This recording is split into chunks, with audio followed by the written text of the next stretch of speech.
क्या करते हो बेटा? अभी हम कुछ नहीं कर रहे हैं, बस विरक्ति मार्ग में। डिप्रेशन में कब से हो, स्पष्ट तरीके से बताओ। 2016 तक तो सब अच्छा था, उसके बाद से धीरे धीरे चीज़ें खराब हुई।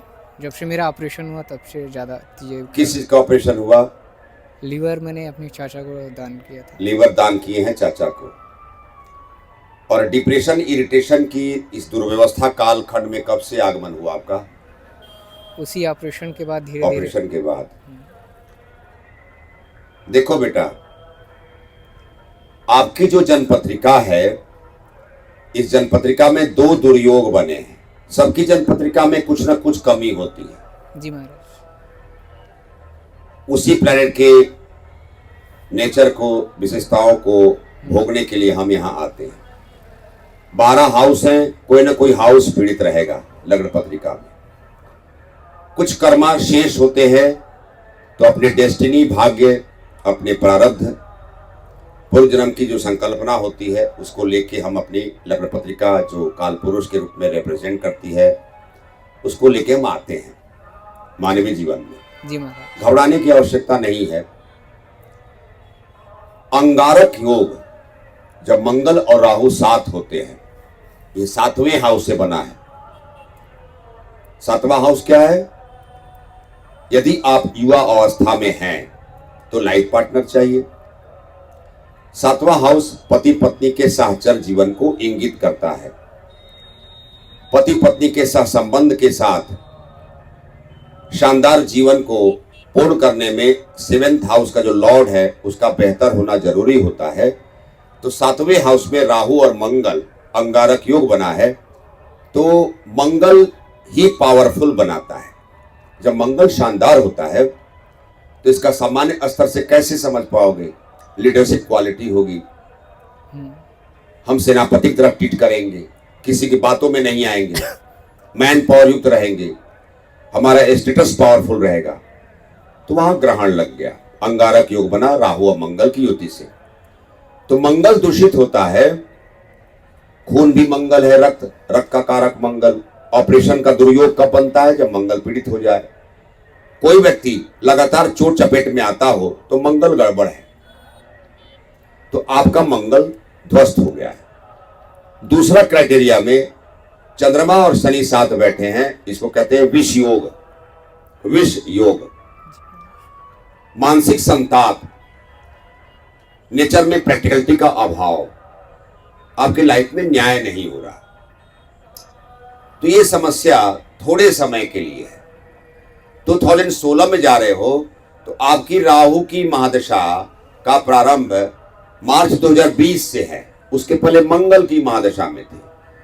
तो 2016 में 16 में आपका ऑपरेशन तो हुआ, ऑपरेशन तो 2000, परंतु आप मार्च 2020 से मिसगाइडेड वाले मोड में आ गए। मार्च 2020 से राहु की महादशा, राहु की अंतर्दशा काल, दिसंबर 22 तक अति पीड़ाकारी कालखंड को आप व्यतीत कर चुके हो। तो आपकी जन्म पत्रिका में सिंपल सा मैं आपको तरीका बताऊंगा। अपने जीवन यापन करने के लिए किसी संस्था का निर्माण करो, व्यवसाय करो, विवाह कर लो। विवाह क्यों किया है आपने? अभी नहीं। क्यों नहीं किया है? इसी 7वें हाउस में जो राहु मंगल है, अपनी कमी ढूंढो, त्याग की व्यवस्था में आओ। महाराज जी जो नकारात्मक ऊर्जा का समागम आपके व्यक्तित्व के सापेक्ष है, कैसे उसको हटाओगे? ईश्वरीय आराधना में आ जाओ, सबसे आसान काम है। भक्ति भाव में आ जाओ। विशिष्ट मुहूर्त काल में, अच्छे दिन में, शुभकारी दिन में बड़े बड़े विशिष्ट मंदिर में जाओ, दर्शन करो, प्रभु के दर्शन में लग जाओ। नहीं समझ में आता है, ज्योतिर्लिंग का दर्शन करो, माता के दरबार में जाओ। अच्छे अच्छे विशिष्ट मुहूर्त काल में आप तीर्थ यात्रा, धर्म यात्रा, धम यात्रा करो। ठीक है? तो जो भी नकारात्मक ऊर्जा का आगमन आपके व्यक्तित्व में शामिल हो चुका है, दर्शन करने मात्र से ही इससे निजात की प्राप्ति होगी। सकारात्मक ऊर्जा का आगमन आएगा। जब पॉजिटिव एनर्जी का आगमन होगा तो right time to right work कर पाओगे, सही डिसीजन लेते हुए अपने खुद को आगे बढ़ाओगे। तो आपकी जन्म पत्रिका में अंगारक योग, नाम से खराब है, अंगारक योग, वो आपके दाम्पत्य जीवन को चौपट कर रहा है। और विष योग चंद्रमा मन है, शनि न्याय की व्यवस्था को संचालित करते हैं, तो आपके जीवन में न्याय नहीं हो रहा है। तो पूजा उपासना पे पहला इंपॉर्टेंट उपचार का प्रविधि, आप पूजा उपासना पे ध्यान दीजिए और कोशिश कीजिए पूजा पाठ में कलयुग के देवता प्रभु हनुमान जी हैं, राम जी की प्रतिमा रखो या फोटो रखो और प्रभु श्री राम जी को सुंदरकांड सुनाओ, 3 घी का दिया जलाओ।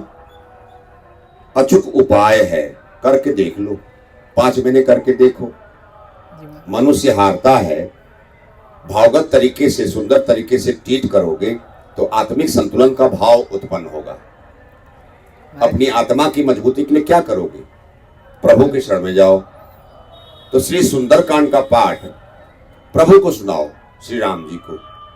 तो जो भी नेगेटिव फीडबैक, एक रिजल्ट तैयार है, फ्रेमिंग बन चुका है लंबे समय से, उसका उत्सादन होगा, एक ट्रैक लाइन पे आओगे।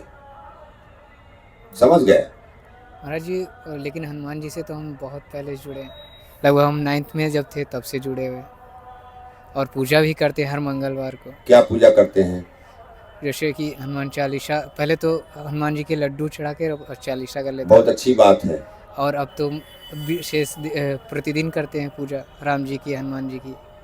ग्रहों की दशा से दिशा मिलती है। जी महाराज। समस्या है तो जीवन है, घबराना नहीं है। जी महाराज। सबके जीवन में समस्या है। लेकिन महाराज जी अब गृहस्थ में जाना नहीं चाह रहे, विरक्ति में जाना चाह रहे हैं। विरक्ति की बात शनि करते हैं, और आपकी जन्म पत्रिका में शनि दूषित है चंद्रमा से, चंद्रमा दूषित है शनि से। जी महाराज। वैराग्य की बात शनिदेव करते हैं। तो आप गृहस्थ जीवन में नहीं जाना चाहते हैं, वैराग और विरक्ति भाव उत्पन्न हो रहा है, ये इसको फुलफिल नहीं कर पाएंगे, क्योंकि हम तो जन्म पत्रिका की बात करेंगे। जी महाराज। चंद्रमा मन है और शनि कर्मफल दाता है, जी। मंगल कर्म की प्रधानता को सर्टिफाई करते हैं। जी महाराज। सूर्य प्रकाशवान प्लेनेट हैं, तो आप मंगल ऊर्जा का कारक है, पराक्रम का कारक है। तो वैराग्य की बात भी शनिदेव करते हैं। न्याय का संचालन जीवन में होना है, वो उसकी बात भी शनिदेव करते हैं। कर्मफल कैसा कर्मा करना है उसका चयन मनुष्य करता है। हम चाहते हैं कभी कभी कि हम ऐसा कर्मा करें और करने लगते हैं कुछ और। क्यों ऐसा होता है? कि अपने धर्म को नहीं पहचान पाते, शरीर मन और बुद्धि पतित भ्रष्ट हो जाती है और लड़खड़ा जाते हैं। कर्मा का जो प्रधानता है वो क्षेत्र को छोड़ के दूसरा कर्म करने लगते हैं। जी। तो वैराग्य की बात अभी मत सोचिए। प्रथमता आपको करना क्या है कि आपके व्यक्तित्व के सापेक्ष जो नकारात्मक ऊर्जा का आगमन हुआ है उसको आपको फील करना है, उसको हटाने की आवश्यकता है। पूजा उपासना तो आप करते ही हैं, जी महाराज। सुंदरकांड का पाठ कर लीजिए, एटलीस्ट 108 दिनों तक करके देखिए, जी महाराज। उसका प्रभाव कैसा आ रहा है उसको खुद फील करोगे आप। और धर्म यात्रा, तीर्थ यात्रा शुरू कर दो। आप लगातार 6 महीने में बहुत कुछ बदलाव को पाओगे। हरिओम।